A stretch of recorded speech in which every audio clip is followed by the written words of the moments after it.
20% of the world's oil supply passes through 34 kilometers of water. Right now, that corridor is effectively closed. Everything that follows from that single fact is what this analysis is about.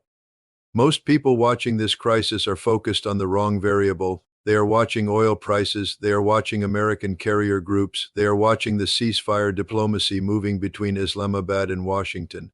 What they are not watching closely enough is a small flotilla of 4 vessels sitting in Portsmouth, England, crewed by Ukrainian sailors who have just completed NATO interoperability assessments and are waiting for the political conditions to deploy. That is where the real story is. And when you understand what those ships represent not just technically, but strategically, the entire picture of this conflict looks fundamentally different. Let me establish the baseline first, because context is everything in strategic analysis. The Strait of Hormuz is not simply an important waterway. It is the single most consequential maritime choke point on the planet.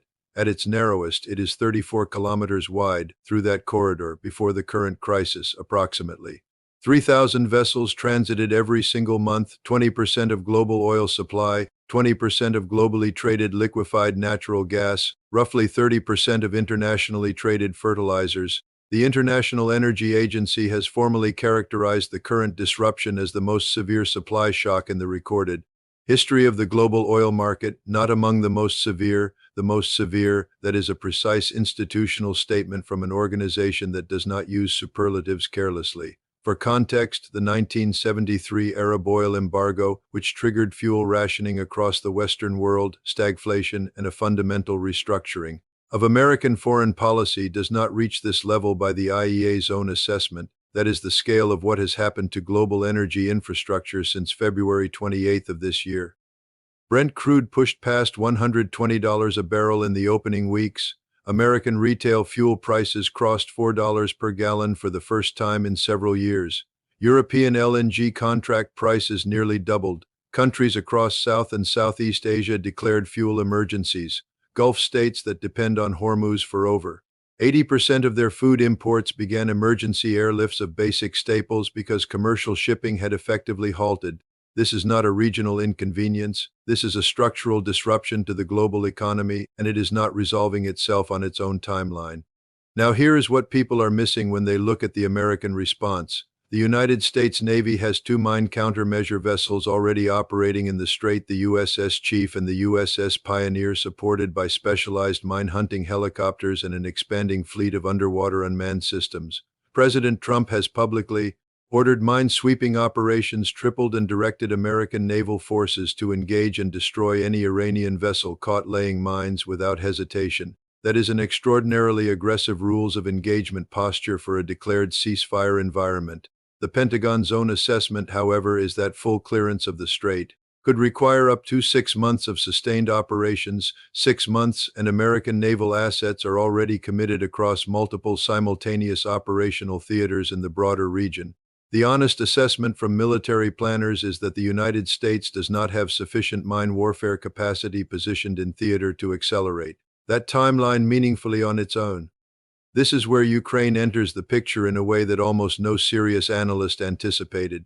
Ukraine is preparing to deploy for purpose-built mine countermeasure vessels to the Persian Gulf. Let that sit for a moment, because the geopolitical geometry of that statement is genuinely remarkable. A country that has been fighting a grinding defensive war against Russian invasion for over 4 years, a country whose conventional naval capacity was largely destroyed in the early phases of that conflict, a country operating under the constraints of the Montreux Convention, which effectively closes the Black Sea to Ukrainian warship reinforcement. That country is now projecting naval capability into the world's most strategically sensitive waterway, thousands of miles from its own coastline. The ships themselves warrant serious examination because the technical details are not incidental.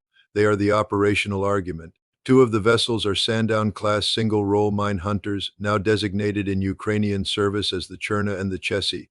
They were previously HMS Grimsby and HMS Shoreham in Royal Navy service. They were built by Vosper Thornycroft, commissioned in the early 2000s, and they represent a mature, proven design specifically engineered for the kind of precise, methodical mine neutralization work that the Strait of Hormuz now requires. These are not patrol vessels repurposed for mine work, they are dedicated mine hunters. From the hull up 52 meters long, displacing 600 tons with a draft of just 2.3 meters, that shallow draft matters in the Gulf's coastal and semi-enclosed waters, where deeper-hulled vessels lose operational flexibility. Their top speed is 13 knots, and that is completely irrelevant to their mission. Mine hunting is not about speed, it is about patience, precision, and acoustic performance. The primary detection system aboard the Sandown-class vessels is the Type 2093 variable depth sonar. What distinguishes this system from fixed-hull sonar in a Gulf environment is exactly what the name implies. The transducer assembly can be physically lowered on a cable to varying depths, allowing the crew to optimize acoustic performance against water temperature gradients and thermoclines. This is not a marginal technical advantage in the Persian Gulf, it is a decisive one. The Gulf's shallow, warm water creates complicated sound propagation conditions, layers of different temperature water that bend and scatter acoustic signals in ways that confound fixed hull sonar systems. The variable depth configuration solves this directly by placing the transducer precisely where the acoustic environment is most transparent. Military planners who looked at the Iranian mine threat in the Gulf and then looked at Ukraine's available ships understood immediately why this particular capability matters. One of these vessels, the Cherna, formerly HMS Shoreham, has direct operational history in these waters. It deployed to the Middle East in 2018 for a 3-year tasking focused on maritime security in the Gulf region. This is not a crew learning a new environment from charts and briefings. The institutional knowledge of those operating conditions exists within that platform's history. The other two vessels are Alkmaar-class mine hunters, also called Tripartite-class, transferred to Ukraine by the Belgian and Dutch navies and now designated as the Mariupol and the Mariupol. Their origin is worth understanding because it speaks directly to the kind of collaborative defense architecture that is now being reconstructed. In real time, the tripartite design emerged from a 1973 multinational agreement between Belgium, France, and the Netherlands, a Cold War-era program where each nation handled a distinct element of the shared design. France supplied the mine-hunting electronics, Belgium managed electrical systems and navigation, the Netherlands took responsibility for propulsion integration. The result was roughly 40 hulls distributed across 3 fleets, and they remain among the most capable mine countermeasure platforms that mid-tier naval powers have ever produced. The Netherlands is expected to deliver a 5th vessel to Ukraine in June 2026, which will commission. As the NHS, Ukraine's mine warfare capability in this context is not static, it is expanding. All 4 vessels are currently in Portsmouth. All 4 crews have completed NATO interoperability certification. The Ukrainian Navy has publicly confirmed readiness to deploy. The operational planning was conducted at a coordination summit at Northwood on April 22, involving 30 contributing nations. The intelligence architecture. For the deployment already exists. American underwater drones and satellite surveillance assets have been building a mine location database for weeks. These ships will not be improvising when they enter the strait. They will be executing a prepared operational plan against a partially mapped threat environment. Now let us discuss the actual threat they are hunting. Iran's mine-laying campaign in the Strait of Hormuz is not a straightforward tactical obstacle. What has been documented by American intelligence and confirmed in reporting through the New York Times and Axios represents a serious and layered threat. The IRG deployed mines at a pace and volume that, according to us officials, outran Iran's own ability to maintain accurate positional records. That is a significant intelligence failure on Tehran's part, but it dramatically complicates clearance operations for everyone else. You cannot efficiently hunt mines when the laying force itself has lost precise accountability of placement. The 2 mine types that analysts have identified as primary threats are technically sophisticated. The MUDGE-3 uses combined acoustic and magnetic sensor triggers and carries a 300-kilogram warhead deployable at depths reaching 100 meters. The MUDGE-7 is optimized for shallower water, carries a 220-kilogram warhead, and its conical geometry is specifically engineered to reduce sonar cross-section. It is not merely a weapon, it is a weapon designed with the countermeasure problem in mind. These are not contact mines from the First World War. They are modern autonomous weapons that detonate on sensor signature without requiring physical contact, and they were designed by engineers who understood that someone would eventually try to find and destroy them.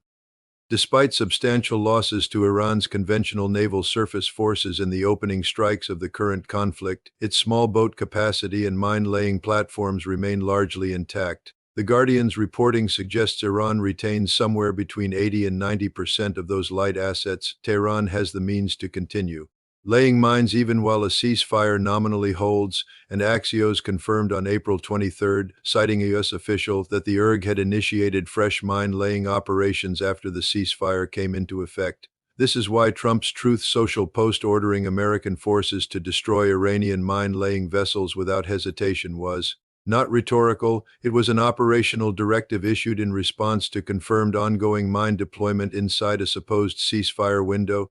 This is not a stable situation. It is a heavily armed pause between two parties who have not resolved the fundamental issue that started the conflict. Here is where the economic dimension becomes inseparable from the military one.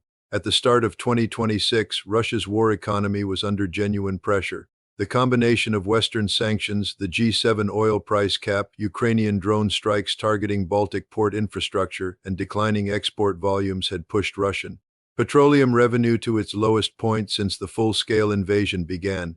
The IEA recorded export revenues of roughly $9.5 billion in early February, a figure that represented a meaningful compression of Putin's fiscal capacity to sustain offensive operations in Ukraine. Chatham House's analysis, published in April, assessed that Russia was approaching a point of real economic stress that might eventually force genuine negotiating concessions in Ukraine. Ukrainian drone operations targeting Russian energy export infrastructure were contributing directly to that compression. Then the Strait of Hormuz closed. The Financial Times calculation, which has been widely cited and has not been seriously contested, puts the additional daily revenue flowing into Russian coffers from the Hormuz-driven price spike at approximately $150 million per day. The Kyiv Post, drawing on the same Financial Times methodology, assessed that Moscow accumulated between $1.3 and $1.9 billion in additional export tax revenue within the first 2 weeks alone. Russian crude that had been trading at a discount to Brent due to sanctions pressure was suddenly trading at a premium in certain markets as purchasing countries scrambled for any available supply. The economic gift that Chatham House described in those precise terms was not a small one. It was potentially the difference between a Russian war economy under unsustainable strain and one that could continue funding offensive operations for another substantial period. Every day the strait remains closed. Every day those mines sit in the water. $150 million moves from the global energy market into Russia's war chest. Every week of closure represents over $1 billion of additional capacity for a military campaign that Ukrainian forces are fighting against on the ground in Eastern Europe. The connection between Iranian mine-laying strategy and the trajectory of the war in Ukraine is not metaphorical. It is a direct financial transmission mechanism. Ukraine's political and military leadership understands this with complete clarity.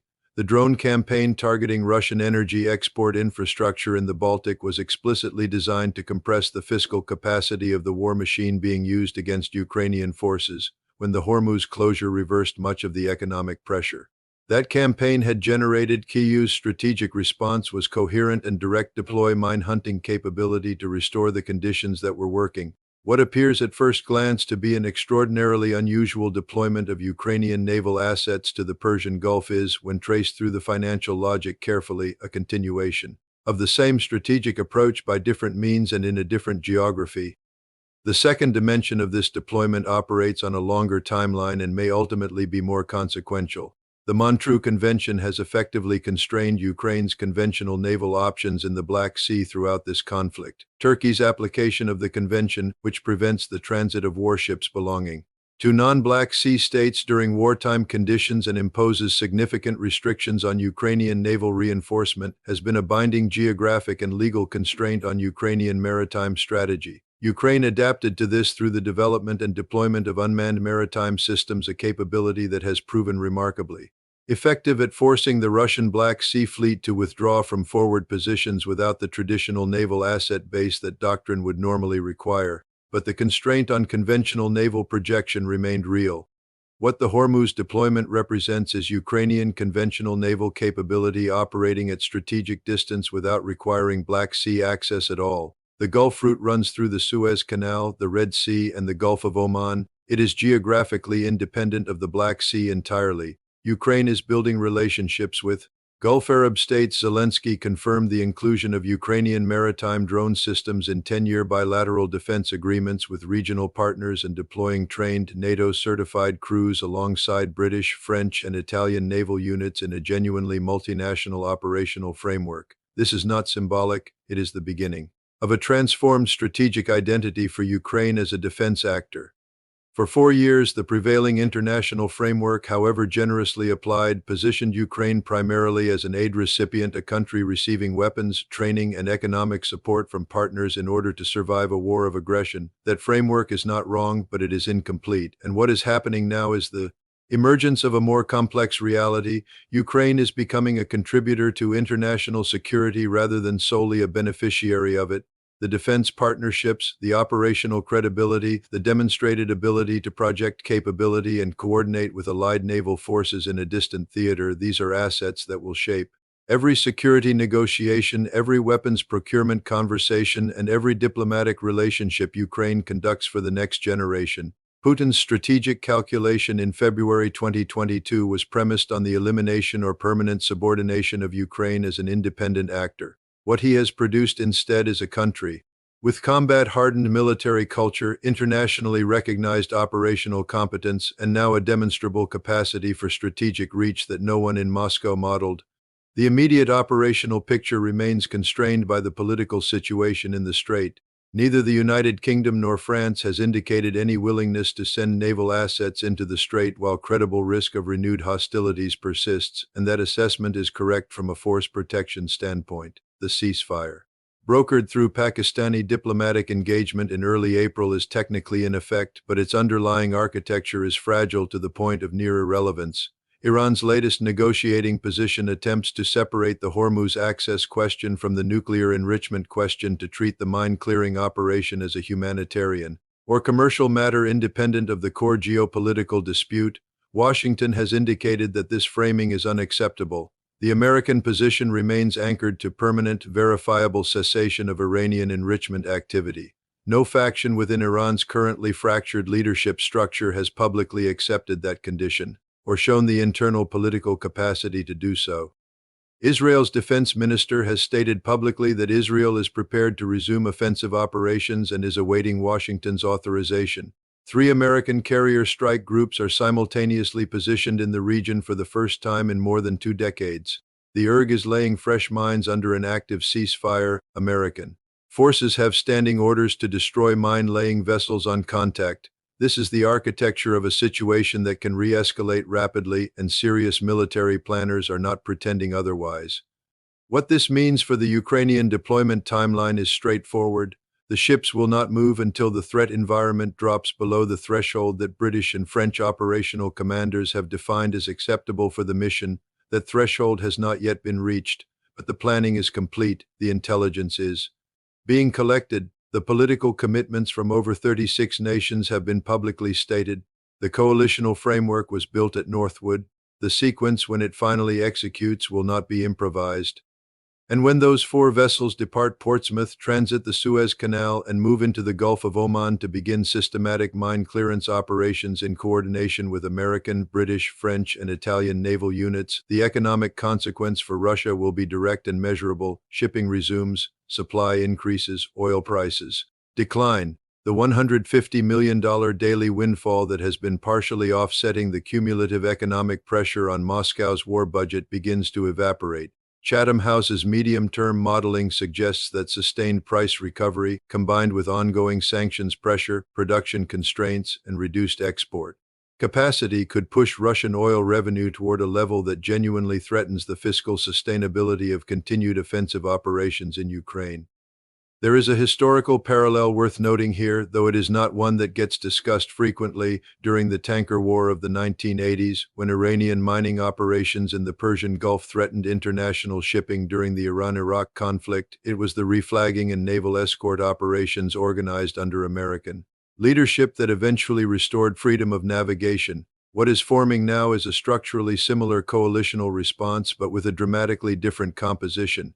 In 1987, the relevant actors were established naval powers with decades of established alliance frameworks. What is forming now includes Ukraine, a country that did not exist as an independent state in 1987, a country that has spent for years being told it might not survive, now contributing certified mine hunting capability to the most consequential maritime security operation of the current era. The historical significance of that is not rhetorical. It is concrete. The post-Cold War security architecture that many assumed would persist indefinitely is being replaced by something new, something that emerged not from deliberate institutional design but from the collision of multiple simultaneous crises, a full-scale land war. In Europe, a major power conflict in the Middle East and the economic consequences radiating from both. The architecture that is replacing it is more distributed, more contingent, and organized around demonstrated operational capability rather than legacy alliance membership. Ukraine has demonstrated capability, it has demonstrated it in the Black Sea against a larger conventional navy through drone warfare that forced strategic repositioning without traditional surface combatants. Now it is about to demonstrate it in the Persian Gulf. What those 4 ships carry when they leave Portsmouth is precisely what this analysis has been building toward. The sonar equipment is real, the trained crews are real, the operational plan is real, but what they also carry is the proof of a fundamental miscalculation, one made in Moscow in February 2022 and now fully visible. To anyone paying careful attention, the country that was supposed to have been neutralized in 72 hours is now a maritime security partner operating thousands of miles from its own coastline, coordinating with the world's leading naval powers, directly undermining the economic conditions that fund the war being waged against it. That is not a symbolic development, that is a strategic reality, and it is one that will continue to compound in ways that no one in Moscow modeled because no one in Moscow believed it was possible.